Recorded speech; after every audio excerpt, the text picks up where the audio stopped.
Bersama saya Kak Elian. Nah, kita hari ini mau ngapain nih Kak? Kita hari ini akan belajar mengenai teorema Pythagoras. Teorema Pythagoras? Apaan tuh?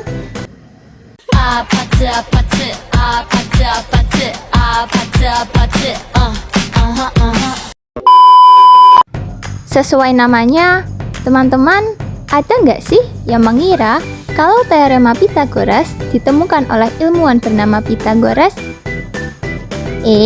Bukan ya dek ya. Pythagoras ternyata bukanlah penemu pertama dari teorema ini. Jadi, sekitar abad ke-1900 sampai 1600 sebelum Masehi, ternyata pemahaman mengenai relasi antara sisi-sisi segitiga siku-siku sudah pernah digunakan oleh bangsa Mesir, Babilonia, dan Cina kuno loh. Buktinya yaitu bangunan piramida di Mesir. Para insinyur Mesir menggunakan pemahaman ini untuk memastikan sudut-sudut piramida tetap tegak lurus. Adapun bukti lainnya yaitu penemuan tablet milik peradaban bangsa Babilonia yang terukir banyak kombinasi 3 angka yang memenuhi syarat teorema Pythagoras. Kalau sekarang ini kita menyebutnya sebagai triple Pythagoras. Nah, sekitar abad ke-582 sebelum Masehi, Pythagoras telah membuktikan rumusnya ini secara sistematis dan menyebarkan pengetahuan tersebut ke peradaban Yunani. Oleh sebab itu, pengetahuan mengenai relasi antara sisi-sisi segitiga siku-siku dinamakan teorema Pythagoras. Wah, yuk kita belajar mengenai teorema Pythagoras. Teorema Pythagoras merupakan teorema yang menjelaskan hubungan panjang sisi pada segitiga siku-siku. Oleh karena itu, teorema ini hanya berlaku pada segitiga siku-siku atau segitiga yang besar sudutnya 90 derajat. Untuk memudahkan penamaan pada sisi-sisi segitiga, kita beri nama sisi-sisi pada segitiga tersebut sesuai dengan nama sudut di depannya. Misal, sisi dari titik A ke B kita beri nama dengan C, karena sudut di depan sisi tersebut adalah sudut C. Jadi, pada sisi AC, kita beri nama B karena sudut di depan sisi tersebut adalah sudut B. Begitu pula sisi CB, kita beri nama A karena sudut di depan sisi tersebut adalah sudut A. Sisi A dan B merupakan sisi tegak pada segitiga siku-siku. Sementara sisi C merupakan hipotenusa segitiga siku-siku. Sisi hipotenusa ini selalu berhadapan dengan sudut siku-sikunya dan jadi sisi yang paling panjang. Hipotenusa Hipotenusa itu sisi terpanjang dari segitiga siku-siku. Bunyi teorema Pythagoras menyatakan bahwa kuadrat panjang hipotenusa pada suatu segitiga siku-siku adalah sama dengan jumlah kuadrat panjang sisi-sisi lainnya, sehingga berlaku rumus umum A kuadrat ditambah B kuadrat sama dengan C kuadrat, di mana C adalah hipotenusa, A sisi samping segitiga, dan B merupakan sisi depan segitiga.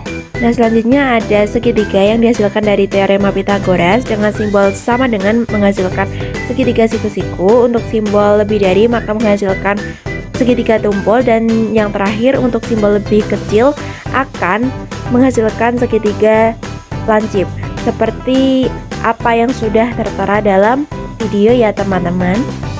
Nah, triple Pythagoras. Triple Pythagoras merupakan 3 angka yang memenuhi teorema Pythagoras. Di antara lain ada 3, 4, dan 5, ada 5, 12, 13, ada 7, 24, 25, ada 8, 15, dan 17, dan yang terakhir ada 9, 40, dan 41. Itu berlaku untuk kelipatannya. Kita langsung ke contoh soal ya. Perhatikan ilustrasi berikut. Berapakah jarak pandang antara perempuan dan juga kucing itu? Nah, kita beri titik terlebih dahulu agar mudah dalam menyelesaikan soal.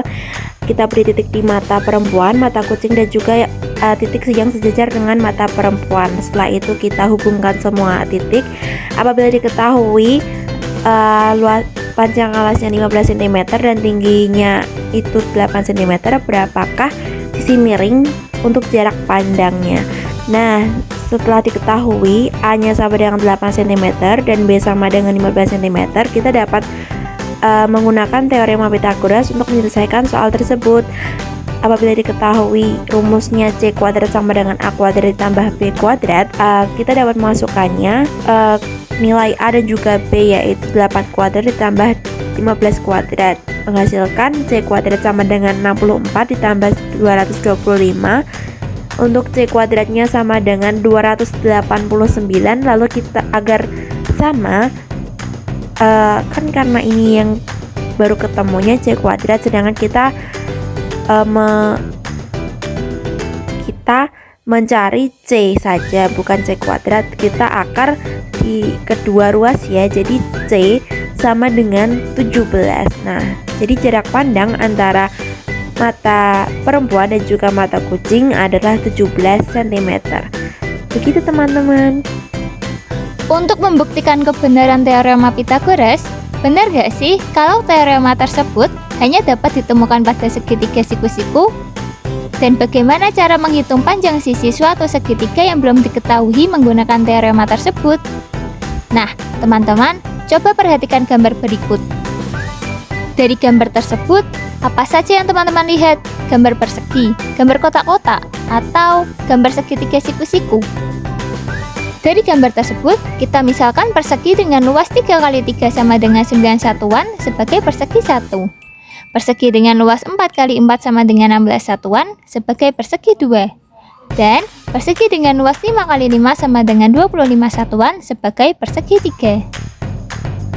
Dari hasil luas persegi-persegi tersebut, diperoleh bahwa luas persegi 1 merupakan hasil selisih dari luas persegi 3 dengan luas persegi 2. Luas persegi 2 merupakan hasil selisih dari luas persegi 3 dengan luas persegi 1. Luas persegi 3 merupakan hasil penjumlahan dari luas persegi 1 dengan luas persegi 2. Gimana? Sama kan dengan bunyi teorema Pythagoras tadi? Jadi, terbukti ya kalau teorema Pythagoras hanya dapat ditemukan pada segitiga siku-siku. Dan untuk menghitung panjang sisi suatu segitiga yang belum diketahui, kita bisa menggunakan teorema Pythagoras. Nah, jadi begitu teman-teman. Kalau kalian mau menghitung suatu sisi pada segitiga, khususnya segitiga siku-siku, jika diketahui dua sisi lainnya, kalian bisa menghitung sisi satunya menggunakan teorema Pythagoras.